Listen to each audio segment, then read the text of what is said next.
वो अपना सारा जीवन कुरीतियों को ढोते ढोते जी लेंगे। उन्हें किसी भी प्रकार का परिवर्तन स्वीकार नहीं है। अगर आप उनसे परिवर्तन और बदलाव की बात करेंगे तो आप मार दिए जाएंगे। नमस्कार, मैं आशुतोष भार्गव, आप देख रहे हैं आयुध।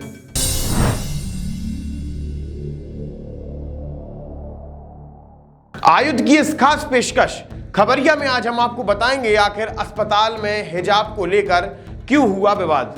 अब 5वीं और 8वीं के विद्यार्थियों को पास होने के लिए एक और मौका मिलेगा, लेकिन उससे पहले हम आपको बताएंगे कि आखिर मध्य प्रदेश में तनाव की वजह से बच्चे क्यों कर रहे हैं आत्महत्याएं। मध्य प्रदेश में परीक्षाओं का दौर शुरू हो चुका है। ऐसे में पिछले 2 सालों से मध्य प्रदेश में ऑनलाइन परीक्षाएं हो रही थीं, जिसकी वजह से बच्चों को कम पढ़ाई में ज्यादा मार्क्स मिल रहे थे। लेकिन कोरोना की स्थिति सुधरी है।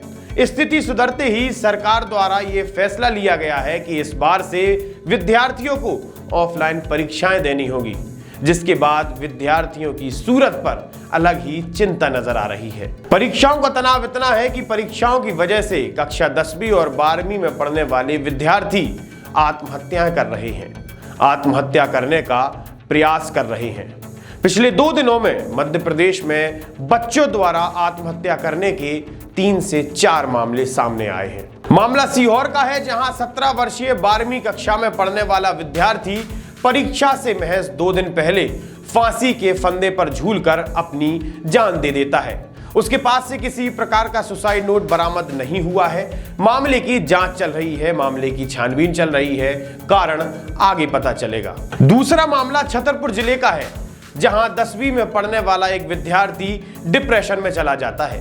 पिछले 2 सालों से वो ऑनलाइन परीक्षाएं दे रहा था। अचानक से सरकार द्वारा ये घोषणा की गई कि अब ऑफलाइन परीक्षाएं होंगी, जिसकी वजह से विद्यार्थी डिप्रेशन में चला गया। डिप्रेशन में जाने के बाद उसके परिजनों ने उसे समझाया कि सब सही हो जाएगा, लेकिन देर रात उस लड़के ने फांसी लगाकर अपनी जान दे दी। एक और मामला धार जिले से है, जहां एक 12वीं कक्षा में पढ़ने वाली छात्रा ने नदी में कूदकर खुदकुशी करने की कोशिश की। असल में उसकी परीक्षा से 3 घंटे पहले वो परीक्षा केंद्र के लिए निकली। रास्ते में नदी में कूदकर उसने जान देने की कोशिश की। पुलिस द्वारा उसे बचा लिया गया है और उसका इलाज अभी इंदौर में जारी है। आयुध लगातार आपसे मेंटल हेल्थ की बात करता है। माता पिता को अपने बच्चों के इस कदम की भनक क्यों नहीं लग पाती? आपसे निवेदन है, परिजन और शिक्षकों से निवेदन है कि अपने बच्चों का ध्यान रखें, उन्हें समय दें। हिजाब का मामला लगातार गर्माता जा रहा है। सार्वजनिक स्थान पर अनुशासन की मांग करना अब आपकी जान भी ले सकता है, तो कहीं पर यह बिना मतलब का मुद्दा बन रहा है। कर्नाटक में हर्षा को अपनी जान गंवानी पड़ी। उसकी छाती पर छुरा घोंपकर उसकी हत्या कर दी गई। तो वहीं मध्य प्रदेश में भी यह मामला अलग ही तूल पकड़ रहा है। असल में मामला मंदसौर का है, जहां अस्पताल में एक मुस्लिम महिला से बुर्का उतारने और हाथ धोने की बात कही थी, जिसके बाद महिला ने वहां हंगामा मचाना शुरू कर दिया। देखते ही देखते मामला बढ़ने लगा। असल में महिला को अस्पताल के अंदर बने आईसीयू में जाना था। अस्पताल प्रबंधन का ये नियम होता है कि अगर किसी भी अटेंडर को आईसीयू के अंदर जाना है तो उसे गाउन पहनना और हाथ धोना अनिवार्य है। चूंकि सुरक्षा की दृष्टि से, स्वच्छता की दृष्टि से ये नियम बनाए जाते हैं। बस इतनी सी बात अस्पताल प्रबंधन ने उस महिला से कही थी, जिसके बाद महिला ने हंगामा मचाना शुरू कर दिया। महिला के साथियों ने सुरक्षा कर्मी की पिटाई भी लगाई। तो वहीं सिविल सर्जन का यह कहना है कि संक्रमण ना फैले, स्वच्छता बनी रहे, जिसको लेकर ये नियम बनाए गए हैं। कभी विद्यालय तो कभी अस्पताल, बिना मतलब के ये मुद्दे बना दिए जाते हैं। मध्य प्रदेश में कक्षा 10वीं और 12वीं की परीक्षाएं शुरू हो चुकी हैं। तो वहीं मध्य प्रदेश शिक्षा विभाग द्वारा एक नोटिफिकेशन जारी किया गया है। नोटिफिकेशन में कक्षा 5वीं और 8वीं का टाइम टेबल घोषित किया गया है। ये परीक्षाएं 1 अप्रैल से 9 अप्रैल के बीच चलेंगी। साथ ही एक खास बात यह है कि ये परीक्षाएं बोर्ड की परीक्षाएं नहीं कहलाएंगी। ये परीक्षाएं जिला केंद्र से संचालित होनी है।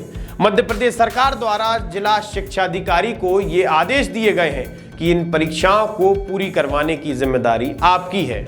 जिला शिक्षा अधिकारी के निर्देशन में ये परीक्षाएं पूरी की जाएंगी। परीक्षार्थियों की कॉपी उनके खुद के विद्यालय में चेक नहीं होंगी। उनकी कॉपियों के लिए जिले के अलग अलग विद्यालयों में भेजा जाएगा, जहां पर उनकी चेकिंग होगी।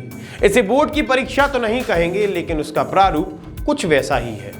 एक अच्छी खबर उन विद्यार्थियों के लिए जो एक बार में पास नहीं होना चाहते। सरकार उन्हें एक और मौका देगी पास होने का। परीक्षा परिणाम आने के 2 महीने बाद सरकार अनुत्तीर्ण छात्रों के लिए एक बार फिर से परीक्षाओं का आयोजन करवाएगी, जिसमें बच्चे पढ़ सकते हैं और परीक्षाएं दे सकते हैं। इसलिए आप पढ़ लो, परीक्षाएं दे लो और पास हो जाओ। जुड़े रहिए हमसे, देखते रहिए खबरिया। आप हमारे चैनल को सब्सक्राइब कर सकते हैं, फेसबुक पेज को लाइक कर सकते हैं और इंस्टाग्राम पर आप हमें फॉलो कर सकते हैं। धन्यवाद।